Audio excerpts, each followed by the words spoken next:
वासुदेवाय कृष्णाय वासुदेवाय हरये परमात्मने प्रणतः क्लेशनाशाय गोविन्दाय नमो नमः।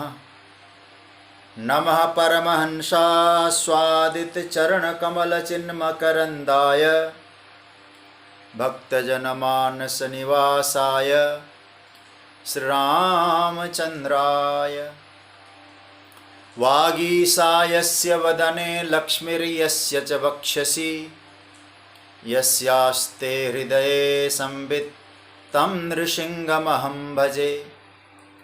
गुरुर्ब्रह्मा गुरुर्विष्णुर्गुरुर्देवो महेश्वरः गुरुस्साक्षात् परब्रह्म तस्मै श्री गुरवे नमः। भगवत चरण कमलानुरागी मेरे सभी प्रिय स्वजन, आप सभी को मेरा प्रणाम, अभिनंदन, राधे राधे, जय श्री कृष्ण, जय सिया राम।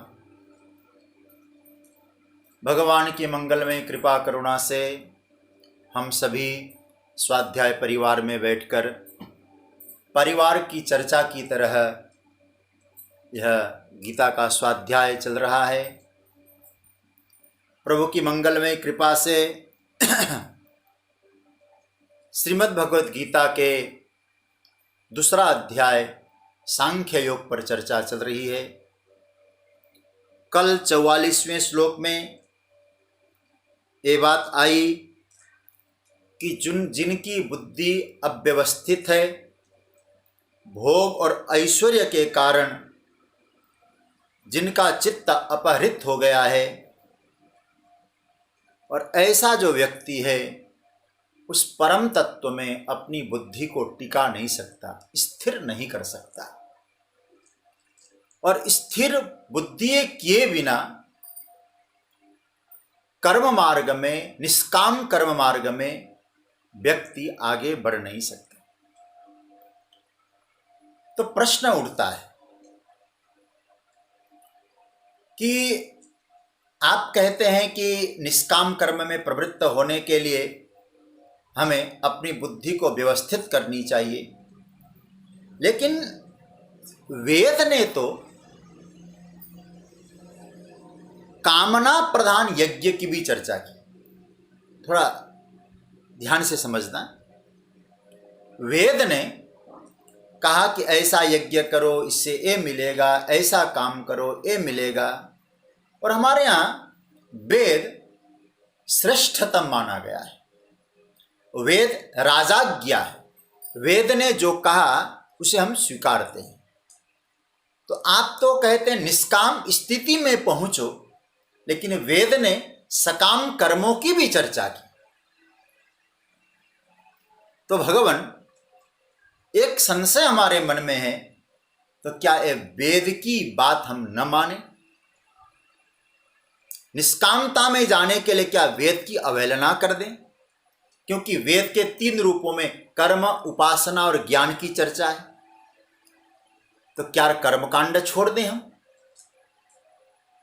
तो उस बात का भगवान यहां जवाब दे रहे हैं। और मुझे लगता है इस 45वें श्लोक में भगवान ने 5 अमृत की चर्चा की। मैं कह सकता हूं जिसको हम लोग दूध, दही, घी, शहद और चीनी मिला के जब पंचामृत बनाते हैं, मुझे लगता है हम यदि ठाकुर जी का 45वां श्लोक समझ जाएंगे तो हमारे जीवन में पंचामृत क्या होने चाहिए ये समझ में आ जाएगा। तो भगवान ने वेद की निंदा नहीं की, लेकिन वेद से हमको आगे बढ़ने की यात्रा ये 2 श्लोकों में, 45वें और 46 में। फिर 47 का तो श्लोक ही अब विचित्र श्लोक है, उसका तो बहुत दिव्य मनन हो जाएगा। लेकिन 45वें और 46वें श्लोक को हम यदि मनन करते हैं तो मुझे लगता है हमको उस वेद की स्थिति से ऊपर उठने की ठाकुर जी ने सलाह दी। वेद कहाँ तक है, वेद की यात्रा कहाँ तक है, ये भगवान ने बात बताई है। तो पहले 45वें श्लोक में पंचामृत की चर्चा करते हैं, और फिर ये पंचामृत जिनके जीवन में आ जाएगा ना, ये पंच का प्रपंच ही चला जाएगा। पंच का प्रपंच तो जानते ही, पंच महाभूतों का, पंचतन मात्राओं का, जो भी ये पंच का प्रपंच है ना, इससे ऊपर उठना है तो ये पंचामृत समझ लीजिएगा। तो आइए ठाकुर जी के द्वारा बताया हुआ ये 5 अमृत कौन कौन से, मैं बोलूं फिर आप बोलिएगा। 45वां श्लोक, खूब ध्यान से, आनंद से, आपके स्क्रीन पर ये श्लोक आ रहा है और बहुत आनंद से। और मैं एक निवेदन आपसे करूंगा, स्क्रीन पे श्लोक आपके सामने है ही। कई बार लोग कथा सुनते समय में बहुत सारी टीकाएं रखते हैं ना, तो दिक्कत हो जाती है। तो टीकाएं रखिएगा जो भी आपके पास हैं, लेकिन एक मूल जिसमें केवल श्लोक हो अथवा श्लोक का अर्थ हो, ऐसा भी एक गीता का पुस्तक हो तो आपको तुरंत आप पकड़ में आ जाएगा। फिर टीका उससे मिलाते रहेंगे ना, और अच्छा लगेगा आपको। तो आइए पहले हम 45वें श्लोक का गान करेंगे, मेरे साथ गाइए। त्रैगुण्य विषया वेदा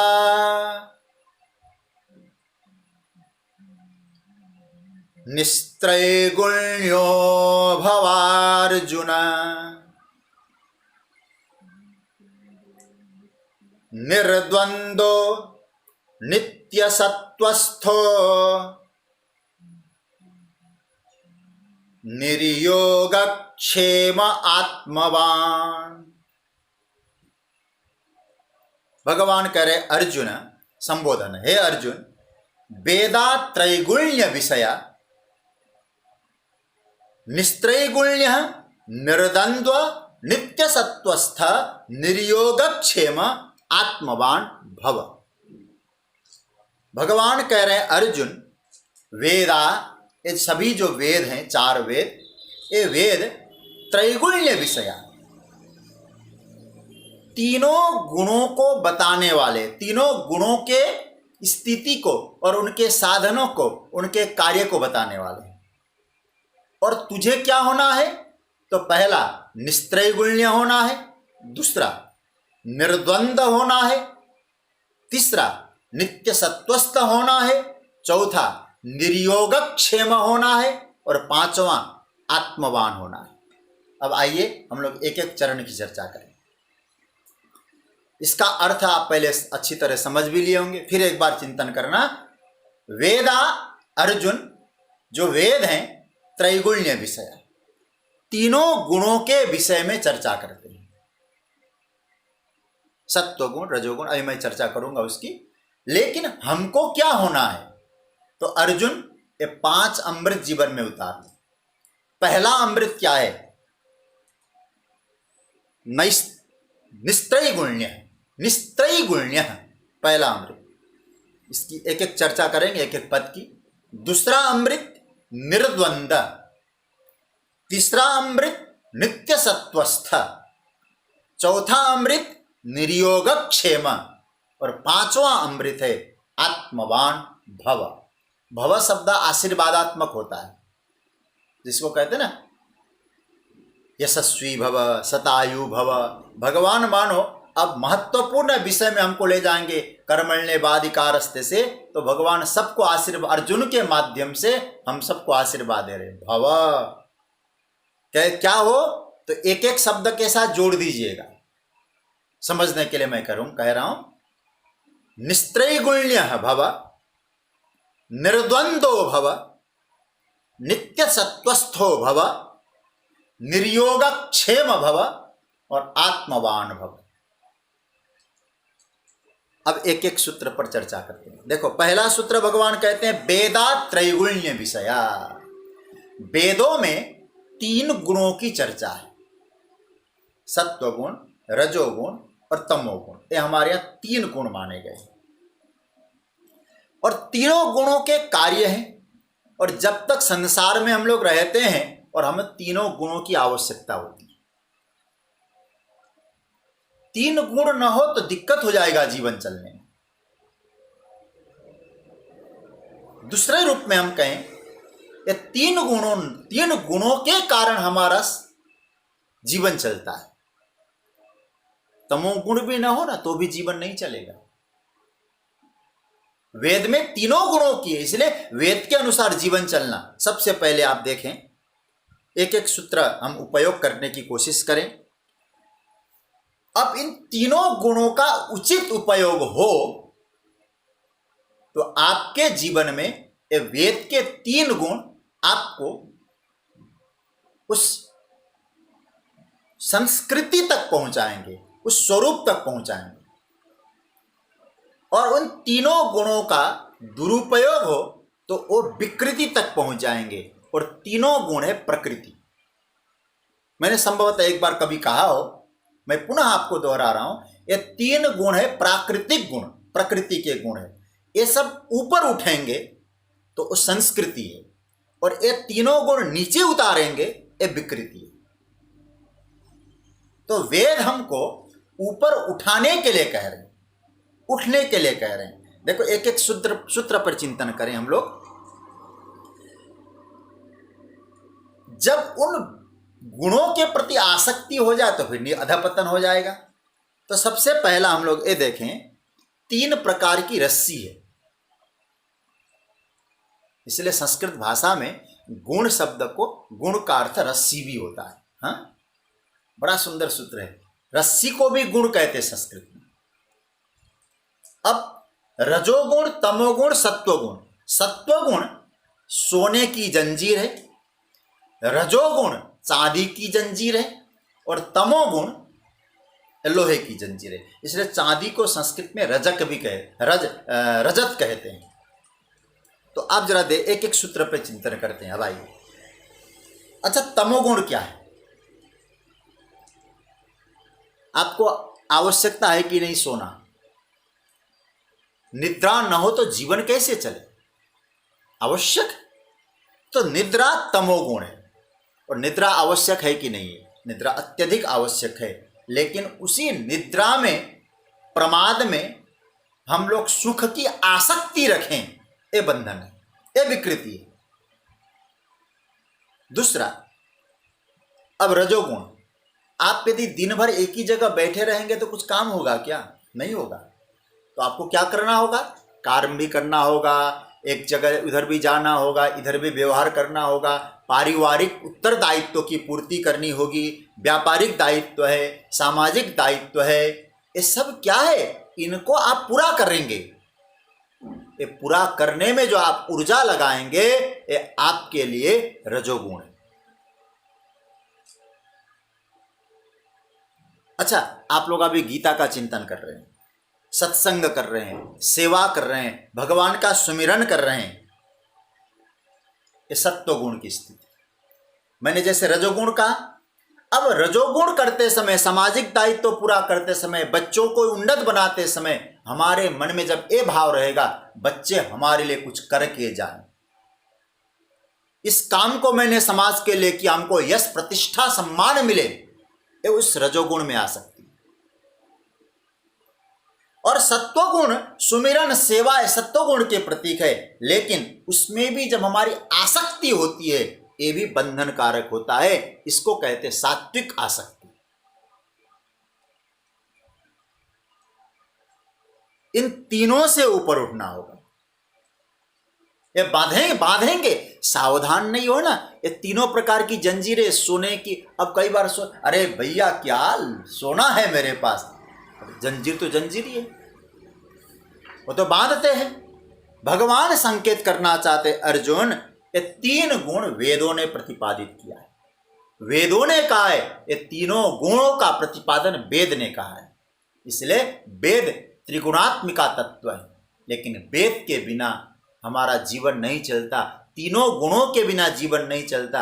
लेकिन अर्जुन, मैं तुम्हें क्या कह रहा हूं, त्रैगुण्य युक्त अधिकारी के लिए वेद है और त्रैगुण्य विषयक वेद है। लेकिन मैं चाहता हूं तो तीनों गुणों में न रख, तो ऊपर उठ जा। त्रैगुण्य विषया वेदा निस्त्रैगुण्यो। निस्त्रैगुण्य का मतलब क्या हुआ? बोले इन गुणों की स्थिति से आप ऊपर उठ जा,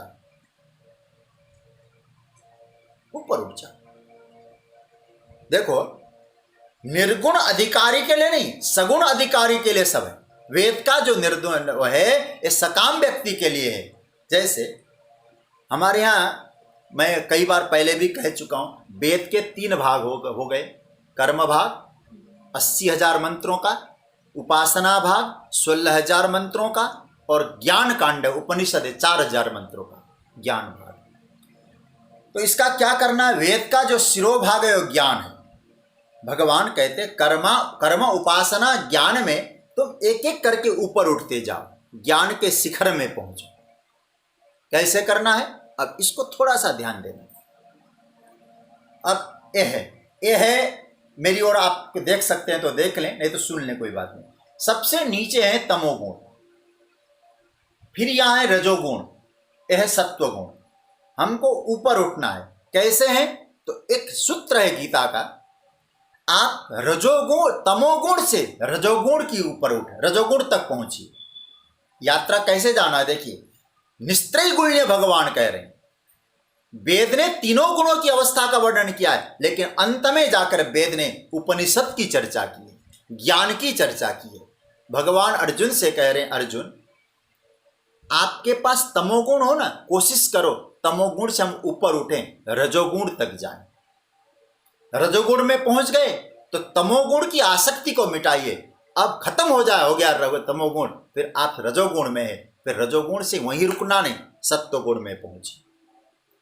14वें अध्याय की जब चर्चा आएगी, वहाँ तीनों गुणों की बड़ी सुंदर व्याख्या है। ठाकुर जी ने व्यवस्था दी, तो देखते हैं उसकी भी चर्चा। तीनों गुण क्या क्या है 14वें अध्याय में भगवान ने वर्णन किया। तो पुनः कह दूं, तमोगुण से ऊपर उठिए रजोगुण, रजोगुण से तमोगुण को जीतिए, और सत्वगुण से रजोगुण को जीतिए, और निर्गुण होकर सत्वगुण को भी जीतिए, फिर आप निर्गुण बन जाएंगे। निस्त्रय गुण्यो भव अर्जुन। बात समझ में आ गई होगी आपको। पुनः कह दूं, आप इन तीनों गुणों से ऊपर उठिए। समझ रहे हैं ना बात को? देखिए, हमारे यहाँ एक ऋषि का नाम आता है, अत्रि नाम के ऋषि का नाम, और उनकी पत्नी का नाम क्या था? अनसुया। और आपने कथा सुनी होगी, उन्हीं के घर में भगवान दत्तात्रेय बन के, ज्ञान के परम विशारद, जिन्होंने भगवान के भी पूर्वज यदु जी को ज्ञान का उपदेश दिया था। तो हम इस पर संकेत है, आप सब अत्रि बने। अत्रि का मतलब त्रिगुण से ऊपर उठे। त्रिगुण से ऊपर उठने का वही क्रम है। तमोगुण को रजोगुण से जीतो, रजोगुण को सत्वगुण से जीतो, और सत्वगुण को जीतकर आप त्रिगुणातीत हो जाओ, तो आप अत्रि हो गए। लेकिन हमारी बुद्धि अनसुया बनी। वहां पहुंचने के बाद फिर आप किसी के प्रति असूया न रखो, दूसरे के गुणों में दोष मत देखो, क्योंकि आप गुणों से ऊपर तो उठ गए, लेकिन हम क्या, अरे हम तो ऊपर उठ गए, लोग बचे हुए हैं, वहीं पड़े हुए हैं। ये दोष देखना बंद करो, ऊपर जाकर फिर धीरे धीरे धीरे धीरे आपके हृदय में दत्तात्रेय उतर आएंगे, मतलब आपके जीवन में परम तत्व का अवतार हो जाएगा। इसलिए भगवान पहला अमृत दे रहे हैं। एक गुण की आवश्यकता है, लेकिन गुण दिया किस लिए? इससे ऊपर उठने के लिए दिया है। ये सीढ़ी है आपके लिए। गुण रजोगुण, तमोगुण, रजोगुण, सत्वगुण, फिर ऊपर उठ जाओ, फिर उन गुणों को पार कर जाओ। इसी का नाम है निस्त्रय गुण्य, गुणातीत हो जाना। पहला सूत्र है, 5 अमृत में पहला अमृत है, गुणों से ऊपर उठ जाओ, इन जंजीरों के बंधन से ऊपर उठ जाओ। अरे भैया, लोहे की जंजीर से चांदी की जंजीर में जाओ, चांदी की जंजीर से सोने की जंजीर में पहुंचो, लेकिन उन सारे जंजीरों को खत्म करके तुम उन जंजीरों के दृष्टा बनो। इसका नाम है त्रिगुणातीत होना, इसी का नाम है निस्त्रय गुण्य। तो भगवान पहला अमृत हम सबको दे रहे हैं। क्या दे रहे हैं? हे अर्जुन, निस्त्रय गुण्यो भव। दूसरा अमृत, निर्द्वंदो भव। द्वंद्व से रहित हो जाओ। द्वंद्व किसको कहते हैं?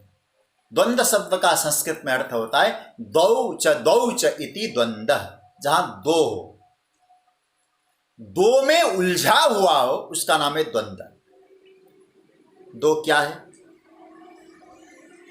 दो है हमेशा जो एक साथ रहते, सुख दुख, लाभ हानि, जय पराजय। इसलिए गोविंद ने क्या कहा है, सुख दुखे समय कृत्वा लाभालाभो जया जयो। ये द्वंद्व है। और सबसे बड़ा द्वंद्व जानते हैं क्या है, लाभ हानि, जय पराजय, यश अपयश तो ठीक है, लेकिन बाद में जाके हम कहां पहुंचते हैं, जीवन मरण। ये भी द्वंद्व है। और इन दोनों में से हमने चाहा किसको है, जीवन को चाहा, मरण नहीं चाहा, लाभ को चाहा, हानि नहीं चाहा। आप देखते जाइए, यश को चाहा, अपयश को नहीं चाहा। भगवान कहते हैं निर्द्वंदो, तुम चयन करना ही बंद कर दो, चॉइसलेस हो जाओ। किसी प्रकार का आपके जीवन में चयन न हो। क्यों? देखो, एक मांगेंगे दूसरा साथ में आएगा, ये निश्चित समझ लीजिएगा।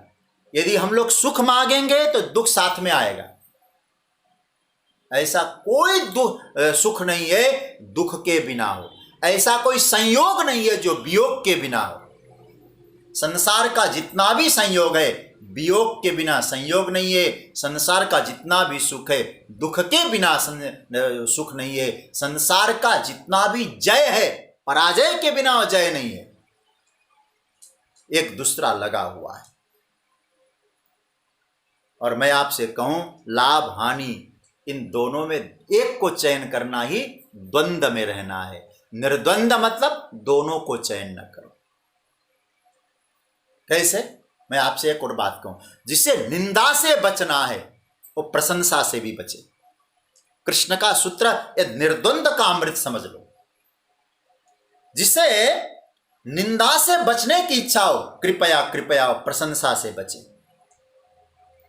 क्योंकि जिसे निंदा से दुखी होना नहीं चाहता है, जो निंदा से दुखी होना नहीं चाहता, याद रखना वो प्रशंसा से सुखी होना बंद करे। और प्रशंसा से जो सुखी होता है वो निंदा सहन नहीं कर पाएगा। इसलिए यह गोविंद कह रहे तुम्हें निर्द्वंद होना है। दोनों के बीच में एक को चयन करोगे तो कर्मयोग के सिद्धांत को नहीं समझ पाओगे। सुन लोगे लेकिन हृदय में उतार नहीं पाओगे। दोनों आएंगे, एक के बिना दूसरा नहीं। एक दोनों साथ साथ रहते हैं। मैं कई बार कहता हूं, भैया ये दोनों ने जब आए हैं ना, दोनों एक साथ आए हैं और इन दोनों के बीच में कभी तलाक होता ही नहीं। जीवन भर साथ रहते, सुख दुख, लाभ हानि, जय पराजय, जीवन मृत्यु। जीवन आया है तो आपने खुशी से जीवन को स्वीकार किया है, मृत्यु को भी खुशी से स्वीकार करो। जीवन को तो स्वीकार करो हंसते हंसते, मृत्यु को रोते रोते। भगवान कहते ए नहीं, तुम तब तक द्वंद्व में हो, मृत्यु से दुख देता है। यदि मृत्यु दुख देने वाला होता है तो जीवन से जन्म सुखी करने वाला न बनेगी।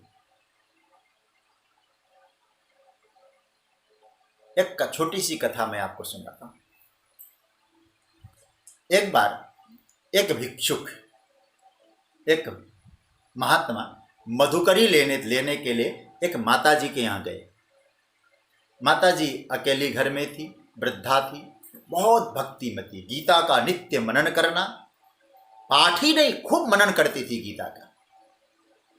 और वो जब महात्मा जी आंगन में खड़े होके कहने लगे, नारायण हरि भिक्षाम देही। मैया ने कहा, महाराज ओम नमो नारायण। भीतर से आवाज आई। महात्मा जी ने कहा, हे माता, आपके जीवन में सुख आए दुख कभी ना आए। भीतर से माता जी ने आवाज दी, दोनों के सिर स्वाहा, दोनों का सर स्वाहा। महात्मा भी दंग रह गए। मैंने कहा सुख आए दुख ना आए और माता जी कहते दोनों का सर स्वाहा।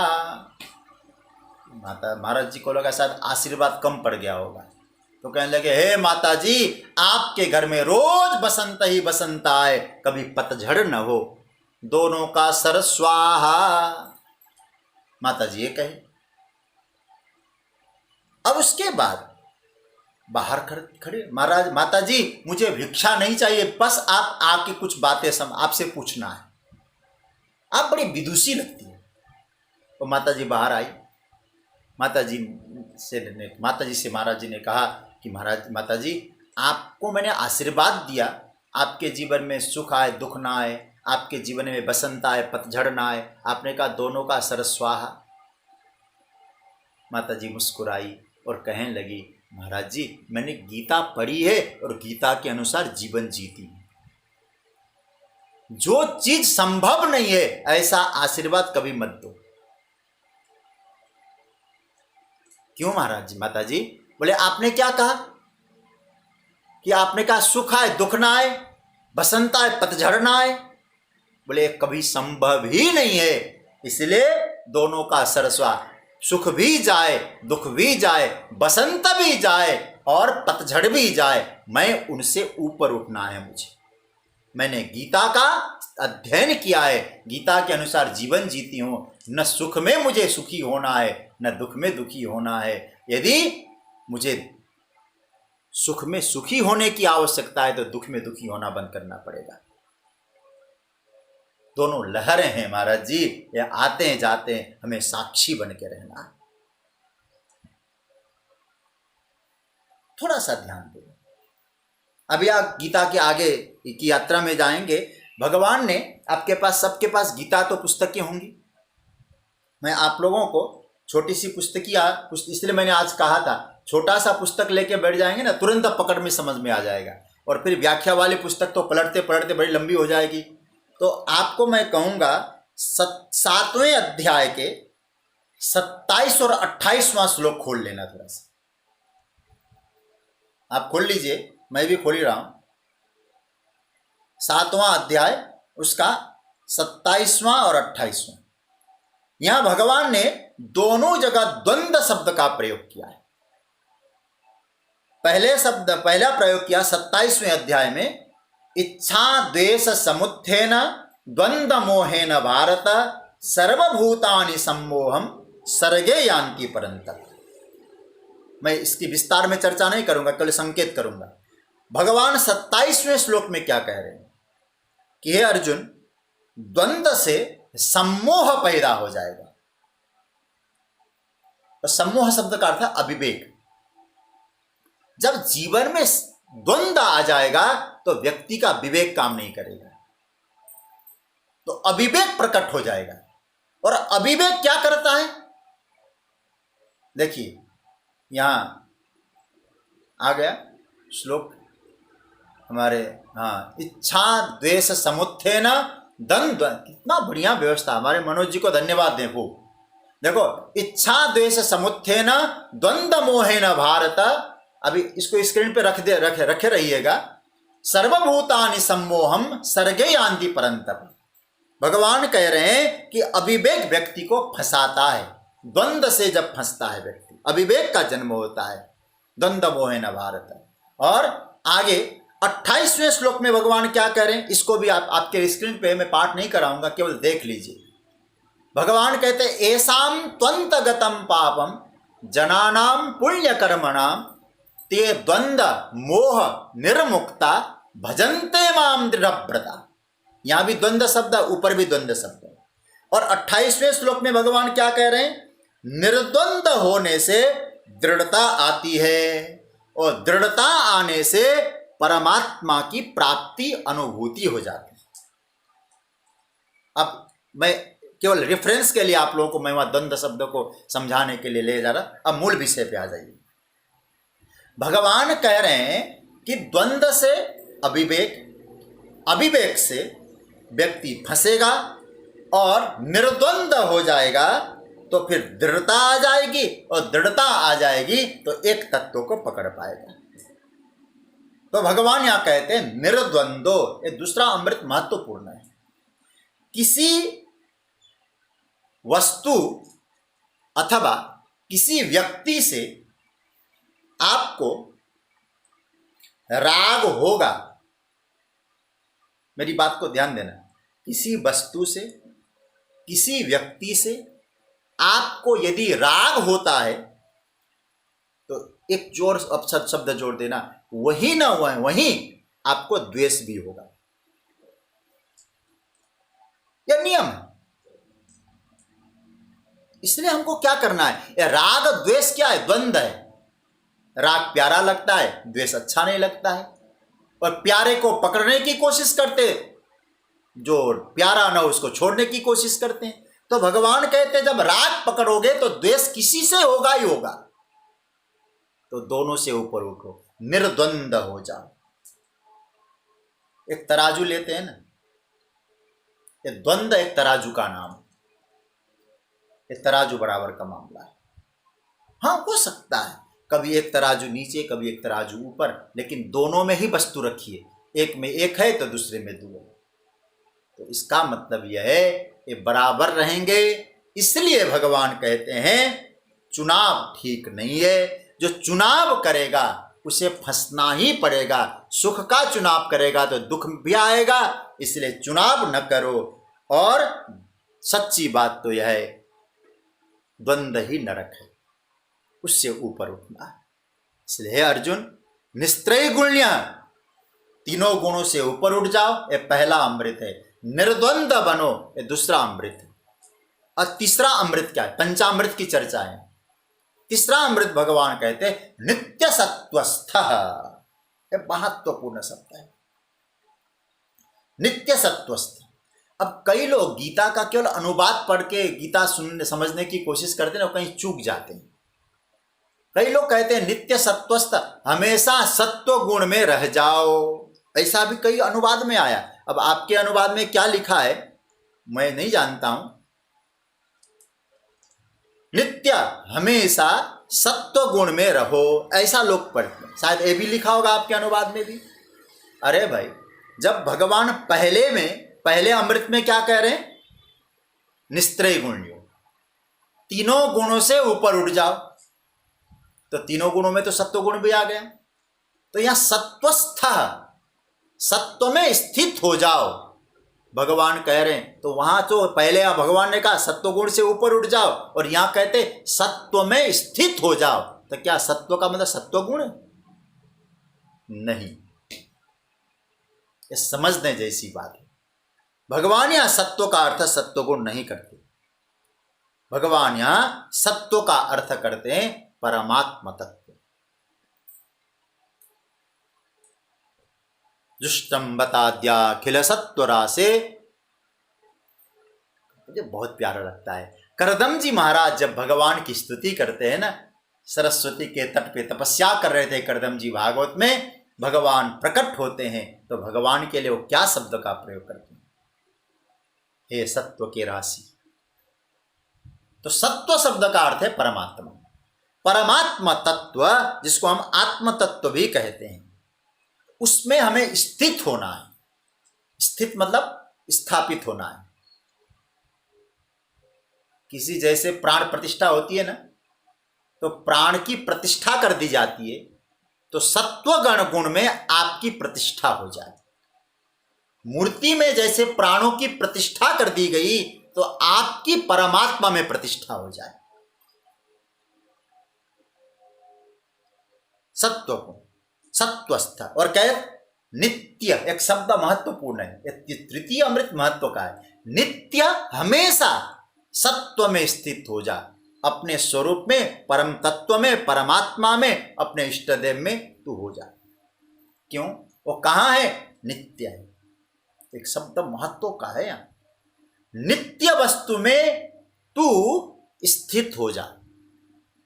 अब ये समझने जैसा कि अनित्य क्या और नित्य क्या है। गीता का चिंतन कर रहे हैं आप लोग, विस्तार से भी हो तो समझ लीजिएगा। देखिए, दो बातें मैं कहूंगा, आप लोग इसको लिख लीजिए तो आपको समझ में आ जाएगा। मैं दोनों शब्द दोहरा रहा हूं, वाक्य कहूंगा। एक वाक्य का मैं कह रहा हूं, अप्राप्ति की प्राप्ति, आपने लिख लिया। दूसरा वाक्य कह रहा हूं, प्राप्ति की अनुभूति। फिर दोहरा रहा हूं, अप्राप्ति की प्राप्ति और प्राप्ति की अनुभूति। अब परमात्मा कौन है? अप्राप्ति की प्राप्ति है या प्राप्ति की अनुभूति? याद इस बात को रखना, संसार अप्राप्ति की प्राप्ति और परमात्मा नित्य प्राप्त है, उसकी अनुभूति। जब हम जन्म लेके आए थे ना, जन्म से पहले हमको शरीर भी अप्राप्त था। शरीर प्राप्त हो गया, इंद्रियां हमको प्राप्त हो गई, माता पिता हमको प्राप्त हो गए, सगे संबंधी प्राप्त हो गए, कपड़े प्राप्त हो गए, पैसे प्राप्त हो गए। अप्राप्त थे पहले, हमारे पास नहीं थे। और बुरा बुरा मत मानना, ये जो भी हमारे है वो सब अप्राप्त था, प्राप्त हो गया। आपको थोड़ा समझने में इतनी कठिनाई नहीं होनी चाहिए, क्योंकि हमारे पास था ही नहीं। और एक जोड़, वो शब्द और जोड़ दूं, हमारे पास था ही नहीं और हमारे पास रहेगा भी नहीं। एक हमारे संत हुए श्री पथिक जी महाराज, वो कहा करते थे, भाई न रह सकोगे न रख सकोगे। महापुरुषों के क्या सूत्र थे, न रह सकोगे न रख सकोगे। भगवान क्या कह रहे हैं? अप्राप्ति की प्राप्ति ही संसार है और परमात्मा कौन है? प्राप्ति की अनुभूति है और नित्य प्राप्त है और एक क्षण भी हमसे अलग नहीं है। हमें उसकी अनुभूति करनी है। संसार को व्यवहार में उतारो, व्यवहार करो, जो पैसे मिले उसका एंजॉय करो, व्यवहार करो, घर मिला उसमें रहो, वस्त्र मिले पहनो, लेकिन वो अनुभूति के लिए नहीं है, ये व्यवहार के लिए। और जो प्राप्त है हमेशा साथ में है, एक क्षण भी हमसे अलग नहीं है, उसकी अनुभूति करो। इसलिए नित्य नित्य सत्व, नित्य प्राप्त जो तत्व है वो भगवान है, उसमें स्थित हो जाओ, वहां रह जाओ, उनको अपना मानो, तत्व में स्थित हो जाना। अब भगवान कहते हैं नित्य हो जाओ, नित्य रूप में। नित्य है वो, तू भी नित्य बन जा। वो तो नित्य है, तू अनित्य बने। वो नित्य है, तू इधर उधर भटके, गंगा गए गंगा दास, जमुना गए जमुना दास, आज राम को पकड़ लो, कल कृष्ण को पकड़ लो, परसों इनको। भाई पूजा पाठ सबकी करो, लेकिन इष्ट तो एक ही होता है, तो उसमें अवस्थित हो जाओ, नित्य सत्वस्थ। याद रखना, उसमें स्थित। साधक ऐसा होना चाहिए जो हमारे लक्ष्य से भटकाता हो, वो चाहे वो साथी हो, वो चाहे सामान हो, उधर आप जो है मत जाओ। बात समझ रहे हैं ना? बहुत ध्यान से समझ लीजिएगा। जो लक्ष्य से भटकाता हो, नित्य सत्वस्थ, नित्य सत्व परमात्मा तत्व की प्राप्ति में जो बाधा देता हो, उसको त्यागना पड़ेगा। क्यों? फिर लक्ष्य से आप भटक जाएंगे। वो चाहे साथी हो चाहे सामान। कई बार होता है ना, हम जहां जाना नहीं चाहते, लोग कहते आप क्यों नहीं आए, आते अच्छा लगता ना। अरे नहीं आए तो नहीं आए, मुझे पसंद नहीं था। भैया कुछ अपने में भी डिसीजन लेने का हिम्मत रखो, निर्णय रखो। हम गीता भी सुने, भगवान का भजन भी करें और ऐरे गहरे काम भी करते रहें। एक दृढ़ निश्चय होना चाहिए। और मैं तो इतना ही कहूंगा, संसार में ज्यादा किसी को खुश करने का ज्यादा प्रयत्न भी न करो, क्योंकि जिसको खुश करने की कोशिश करेंगे हमेशा अपेक्षा ही करते रहेंगे आपसे। तब भगवान कहते ये नित्य नहीं है, आज खुश किया कल नाराज होंगे, लेकिन नित्य कौन है? परम तत्व ही नित्य है। उसी परम तत्व परमात्मा में स्थित हो जाना, यह नित्य सत्वस्थ। तो 3 बातें अब तक मैं बता चुका हूं। निस्त्रैगुण्य, निर्द्वंद, नित्य सत्वस्थ। चौथा अमृत, निर्योगक्षेम। निर्योगक्षेम।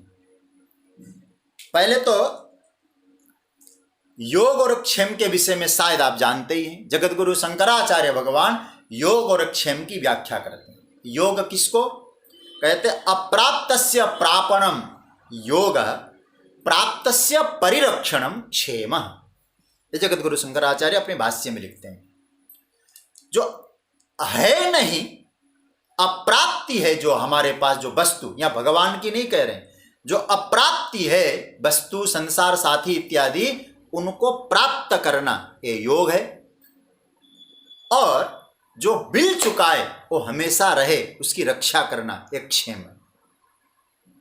अब मैं आप सभी को फिर एक श्लोक में ले जाऊंगा, 9वें अध्याय का 22वां श्लोक।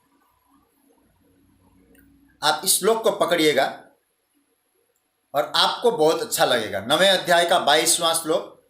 इसी श्लोक में भगवान योगक्षेम की चर्चा करते हैं। तो आपको कई बार आएगा ना गीता में योगक्षेम और कहाँ कहा गया हो, तो आइए, तो आप जाइए 9वें अध्याय के 22वें श्लोक में जाइए। 22वें श्लोक में भगवान क्या कह रहे हैं? अनन्याश्चिन्तयन्तो माम ये जना पर्युपासते तेषां नित्याभियुक्तानां योगक्षेमं वहाम्यहम्। देखिए हमारे मनोज जी कितना मेहनत कर रहे हैं। आ गया तो पाठ ही कर लो इसका, बहुत अच्छा श्लोक है। देखिए पाठ कर लीजिएगा।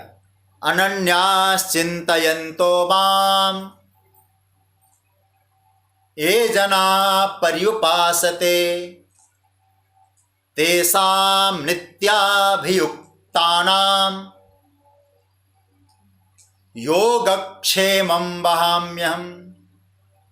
भगवान यहाँ इस श्लोक में क्या, अनन्य भाव से जो मेरा चिंतन करता है, मेरी उपासना करता है, ऐसे नित्य युक्त रहने वाला जो मेरा भक्त है, उसके योग और क्षेम को मैं वहन करता हूं। वहां तो भगवान ने कह दिया, और यहां क्या कह रहे हैं? निर्योग क्षेम। जो भगवान कहते हैं तेषां नित्याभियुक्तानां। अब थोड़ा सा बुद्धि लगाइए, वहां यहां भगवान क्या नित्य सत्वस्थ पहले कह चुके हैं, और वहां क्या कह रहे हैं? तेषां नित्याभियुक्तानां। नित्य मुझसे जुड़ा हुआ, अभियुक्त मतलब अच्छी तरह से मुझसे जो नित्य जुड़ता है, उसके योग और क्षेम को मैं वहन करता हूं। मतलब जो चीज नहीं है वो भी मैं दिला देता हूं, जो चीज उसके पास है उसकी रक्षा भी कर देता हूं।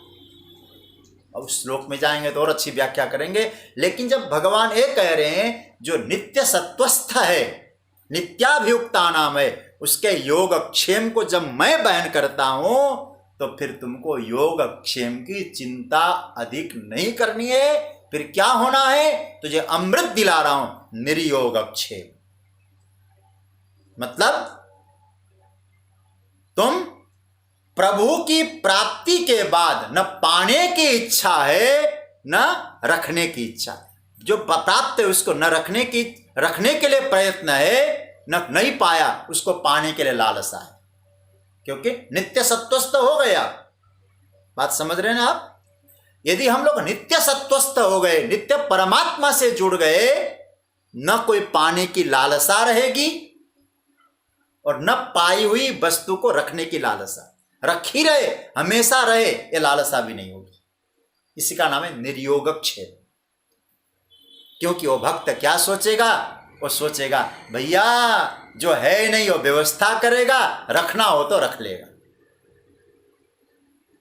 और आप जरा सोचिए हमारा प्रयत्न किस में जाता है? जो नहीं मिला है वो हमको मिल जाए, जो है हमारे पास वो टिका रहे। है कि नहीं? आप देखिए जरा, हमारा सारा प्रयत्न इसी में जा रहा है। जो मेरे पास नहीं है वो हमको मिल जाए, जो हमें मिला है वो हमारे पास टिका रहे। भगवान चले कहते हैं ऐसे भाई चिंता छोड़ दे, जीवन नहीं चलेगा ऐसे।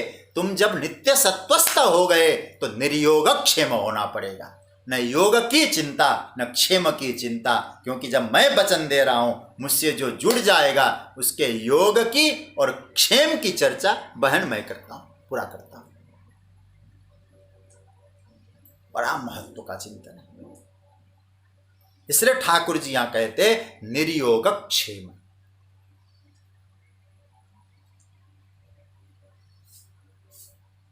भक्त निश्चिंत होता है। क्यों? उसको ये भरोसा है, जैसी माता अपने बालक की रक्षा करती है, वो निश्चिंत होकर माँ को स्मरण करता है। माँ को मालूम है मेरे बालक को कब किस चीज की आवश्यकता है। तो हमारे परमात्मा कौन है? त्वमेव माता च पिता त्वमेव। तो चिंता उसको है ना। इसलिए जो मुझ में स्थित हो गया, या तो भगवान, इसलिए भगवान नित्य सत्वस्थ के बाद निर्योग क्षेम दे रहे हैं। क्योंकि जब परमात्मा में जो स्थित हो गया तो फिर उसको अपने विषय में चिंता नहीं करनी। बिक गया ठाकुर जी के हाथों। कोई पूछता नहीं था जब तक बिका न था, तूने मुझको खरीद कर अनमोल बना दिया। सज्जनों, 4 अमृत हो गए। फिर दोहरा रहा हूं। पहला अमृत क्या था? निस्त्रैगुण्य। दूसरा अमृत क्या था? निर्द्वंद। निस्त्रैगुण्य, निर्द्वंद। तीसरा अमृत नित्य सत्वस्थ। चौथा अमृत निर्योगक्षेम। अब 5वां अमृत आत्मवान। ये 5वां अमृत है। ये पंचामृत की चर्चा है। आत्मवान का मतलब आत्मनिष्ठ हो जाओ। देह की आसक्ति अब तुम्हें छोड़नी चाहिए, आत्मनिष्ठ होना है। और इस पर बहुत महापुरुषों ने चिंतन किया है। आत्मनिष्ठ मतलब जागृत विवेक, स्वाधीन विवेक, जीवन की यथार्थता का बोध, यथार्थ तत्व का ज्ञान। आत्मवान। जैसे एक शब्द आप जानते होंगे, धनवान। धनवान क्यों? उसके पास धन है, इसलिए उसको धनवान कहते हैं। विद्या है तो विद्यावान कहते हैं। और आत्मवान शब्द का अर्थ क्या है? हम उस आत्म तत्व, आत्मा है। हम आत्मा है।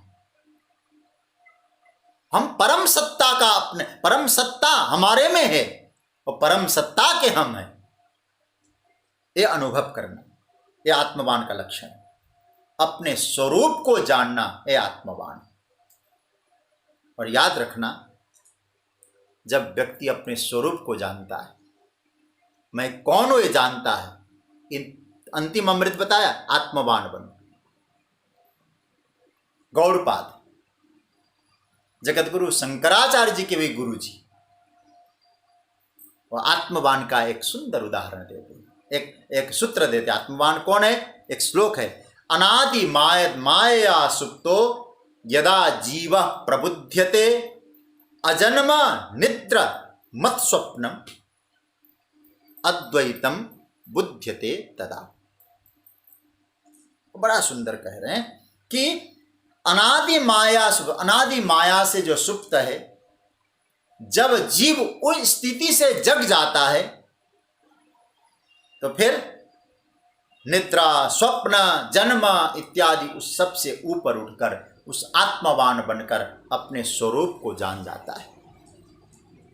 आत्मवान बनो मतलब स्वरूपस्थ हो जाओ अपने स्वरूप को। मतलब पहले आपने नित्य सत्वस्थ, आप कहते हैं परमात्मा में स्थित हो जाना, लेकिन अब आत्मवान का मतलब उस परम सत्ता परमात्मा को अपने स्वरूप में जानना।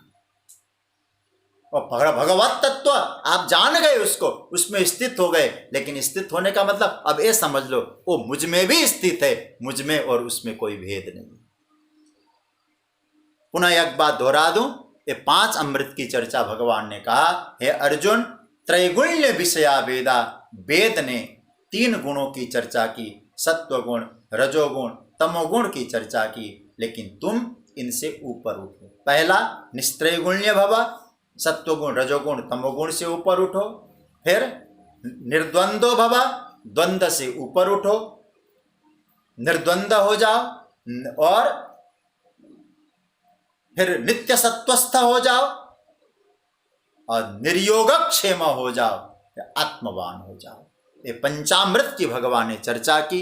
उसके बाद भगवान यहाँ निष्काम कर्मयोग प्राप्त होने पर सकाम कर्म कैसे हमारे जीवन में निरर्थक हो जाते हैं वह इस श्लोक में भगवान बता रहे हैं। आइए 46वां श्लोक खूब आनंद से मस्ती के साथ पाठ करें। 46 या आपके सामने आ ही गया। यावानर्थ उदपाने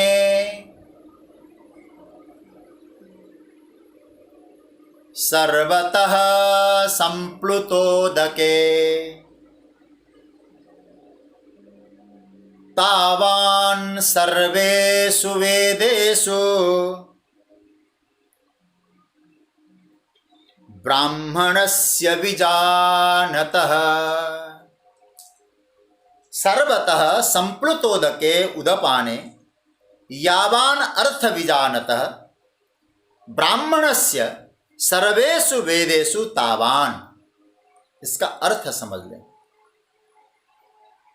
सर्वतः संप्लुतोदके, सर्वतः चारों तरफ मीठा पानी, बहुत सुंदर सागर हो, दिव्य सागर हो, और वो प्राप्त होने के बाद उदपाने, उदपाने का मतलब क्या हुआ?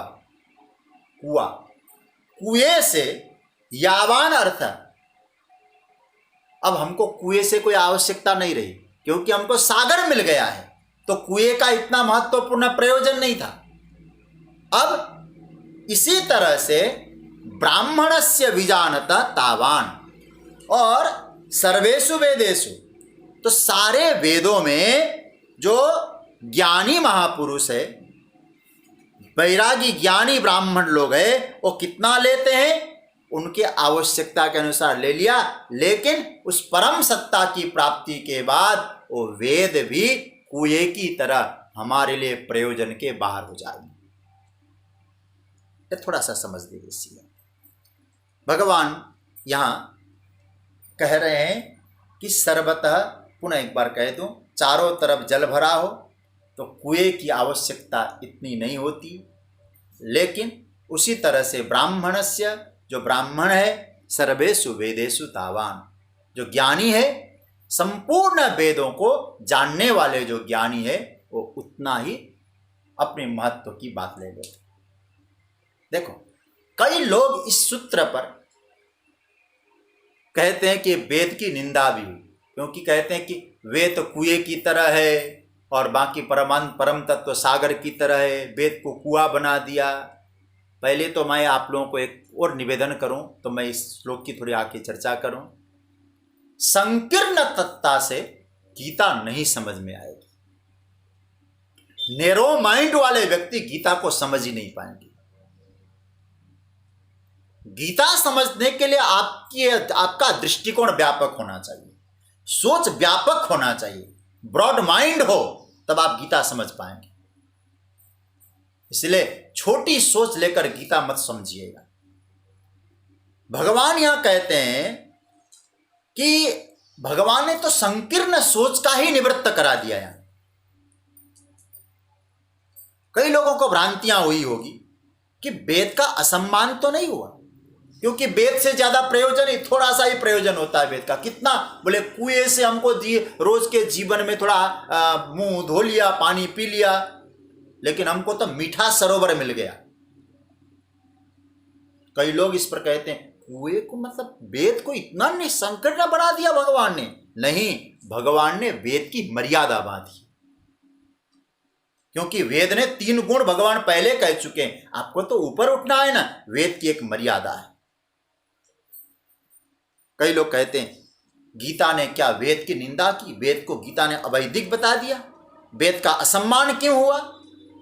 अरे भाई, पहली बात तो आपसे कहूं, वेदों का जिन्होंने विस्तार किया उनका नाम वेद व्यास है। जिन्होंने वेद को 4 विभाग किया वही वेद व्यास गीता लिखते हैं, तो गीता में वेद की निंदा हुई है क्या? ये समझना भी गलत है, लेकिन गंभीरता से समझने की आवश्यकता है। अरे भाई, अब जब गीता क्या, हम लोग क्या करते हैं, तत्सदिति श्रीमद् गीतासु उपनिषत्सु, अरे गीता तो उपनिषद है, वेदों का सार है, तो वेद की निंदा कैसे है?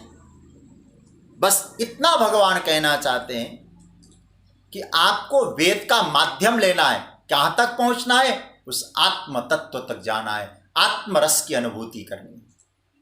वेद का विश्लेषण आवश्यक है, उस विश्लेषण से जाइए, आप आगे बढ़िए, लेकिन वेद का तत्व कहां तक है थोड़ा सा समझने की कोशिश करना। आम का रस चूसना है आपको, ठीक है? अच्छा, उसमें छिलके हैं, गुठलियां हैं, गुठली हैं, तो आप यदि ये कहने लग जाओ आम में आम का रस तो ठीक है, लेकिन गुठली और छिलके का तो कोई महत्व नहीं रह जाता इसमें, क्या जरूरत थी इसमें गुठली और छिलका लगाने की? नहीं, ये आपकी धारणा गलत हो जाएगी। ये भी आवश्यक थी, वो रस को टिकाना था। वेद में रस है, रस को निकालना था। जैसे एक छोटी सी कथा से मैं आपको बात समझाऊं, फिर वो मूल प्रसंग में मैं आपको ले जाऊंगा, नहीं हुआ तो फिर परसों देख लेंगे। कुछ विचारक रामकृष्ण परमहंस देव के पास आए, बड़े तत्वज्ञानी। समझ में आया कि ये विचारक है, दार्शनिक, कोई दर्शन की बात करने आए होंगे, कोई विश्लेषण की चर्चा करने आए होंगे, किसी शास्त्र के मूल्यांकन, उसका विश्लेषण करने आए होंगे। अंतर्यामी समझ गए, और वे आम के सीजन में आए। विभिन्न प्रकार के आम के कई तरीके के आम थे, और लेके आए। महाराज ये दशहरी है, ये लंगड़ा है, ये चौसा है, ये हापूस है, ये सब आम लेके आए, दे दिया। और तत्वज्ञानी महापुरुष समझ गए इनका भाव क्या है, तो वो 2-4 आम लेकर उसको अच्छी तरह से चूस लिया, और चूसकर छिलका और गुठलियां एक जगह रख दी। आम खूब प्रेम से चूसा और गुठलियां वहीं डाल दी। उसके बाद एकदम अपने स्वरूप में मानो ध्यानस्थ हो गए। ये भी दंग रह गए, कैसा बाबा है, हम तो कुछ भाव लेके आए थे, कुछ चर्चा करेंगे, कुछ जानने की इच्छा से आए थे, और ये तो ऐसे बैठे हैं। कुछ समय ऐसी स्थिति रही, और उस स्थिति में फिर महात्मा उन्होंने आंखें खोली। महाराज जी, हम तो कुछ पूछने आए थे आपसे। महाराज जी ने कहा, रामकृष्ण परमहंस देव ने, भैया हम तो रसग्राही हैं, रस लेते हैं, उसमें निमग्न रहते हैं। रखिए छिलके और गुठली, आप विश्लेषण करो ये कैसे हैं, इनका विश्लेषण तुम करते रहो, हमने तो रस का आनंद ले लिया। बस भगवान यही कहना चाहते हैं कि वेद का तत्व क्या है, इसको समझ लो। वेद उस रस की अनुभूति कराने के लिए है, और उस रस की अनुभूति आपको हो गई तो आप फिर अपने रस में आनंद रहो ना, फिर छिलके और गुठली की गिनती क्यों करने जा रहे हो? ठीक है, आप समझ रहे, छिलका हटाना पड़ता, गुठली की भी आवश्यकता है, लेकिन जब आप रस को लीजिए, रस में आनंद लीजिए, तत्व ग्रहण करने के बाद सब गौण हो जाता है। भगवान कहते हैं तत्व, ऐसा ही दृष्टांत भगवान दे रहे हैं। भगवान कहते हैं मीठे जलाशय, बड़ा सुंदर जलाशय। अब उस जलाशय को जिसने समझ लिया, अब कुएं, अब देखो, जब तक जलाशय नहीं मिला था, कुआं आवश्यक, पीना है पानी, दतून करना है, मुंह धोना है, स्नान करना है, जलाशय काम का था। लेकिन अब हमको महाराज चारों तरफ सुंदर मीठे पानी का सरोवर मिल गया है, अब जलाशय की आवश्यकता तो नहीं रही, लेकिन जब तक वहां नहीं पहुंचे थे तब तक जलाशय था। वेद पर आक्षेप नहीं है। भगवान यहां छोटी सोच से आपको व्यापक सोच की ओर ले जाते हैं। भगवान कहते हैं तत्व को छोड़कर जो केवल सकाम कर्म में संलिप्त रहते, उनकी सोच बहुत संकुचित है।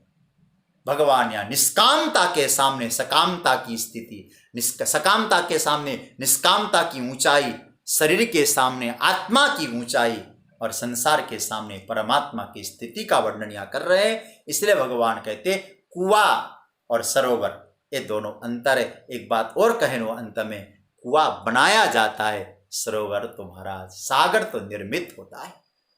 इसलिए उस परम, मैं एक से मिनट और ले रहा हूं मनोज भैया कि देखिए सागर स्वतः निर्मित है, अब बाद में प्रियव्रत जी ने निर्मित किया पुराणों में अलग बात है। कुआं बनाया जाता है, तो आप ध्यान देना परमात्मा को बनाना नहीं होता है, उसकी तो खोज होती है। जैसे आप कोई व्यक्ति कलकत्ता जाए और कलकत्ता जाके कहे बालीगंज कहाँ है, भाई बालीगंज ऑलरेडी मौजूद है और बालीगंज खोजेगा नहीं, हो बालीगंज खोजेगा, बालीगंज को नहीं बनाएगा।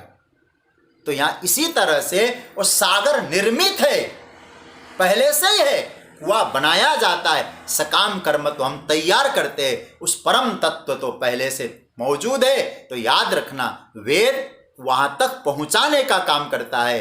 तो वेद में सकाम कर्म हमने स्वीकार किया है, वेद का चरम अवस्था परम तत्व पहले से मौजूद है। उधर यात्रा कराने के लिए कुएं ने प्यास को बढ़ाया है, यात्रा आपको करनी है, उस सागर की यात्रा में पहुंचिए, यही भगवान हम सबको संकेत करते हैं। तो वेद हमको मार्ग दिखाता है, यात्रा करके उस परम आनंद का आप अनुभव करिएगा। अब अंतिम एक बात कहकर मैं चर्चा को विराम दूं, इसके बाद इस श्लोक की भी थोड़ी सी चर्चा करेंगे। उसके बाद जो 47वां श्लोक आएगा, मैं समझता हूं ये गीता के बारे में शायद कोई जानता भी न होगा तो इस श्लोक को जानेगा वो। जैसे भागवत के 4 श्लोक हैं, चतुश्लोकी भागवत, और मैं कहूँगा 4 कर्म के 4 सूत्र हैं, और इसी 4 सूत्री कर्म हम लोग परसों की चर्चा में जाएंगे, तब कहेंगे कर्मण्येवाधिकारस्ते मां फलेषु कदाचन। इसको चिंतन करके आइएगा। चिंतन ये करना है, 4 बातों का चिंतन करके आना। ते कर्मणि एव अधिकार है, आपका कर्म में अधिकार है। पहला 4 सूत्र बताया ना, पहला सूत्र आपका कर्म में अधिकार है। दूसरा मां फलेषु कदाचन, फल में अधिकार नहीं है आपका, कभी भी नहीं है। मां कर्म फल हेतुर भू, हे अर्जुन तो कर्म के फल का हेतु मत बन, और अकर्मणि मां शंका, और अकर्म में तेरी आसक्ति न हो।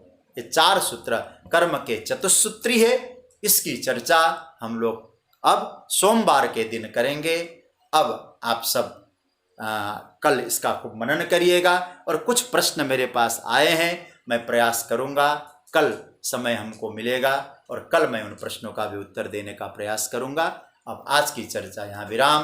ओम कृष्णाय वासुदेवाय हरये परमात्मने प्रणत क्लेशनाशाय गोविंदाय नमो नमः। ओम शांति शांति।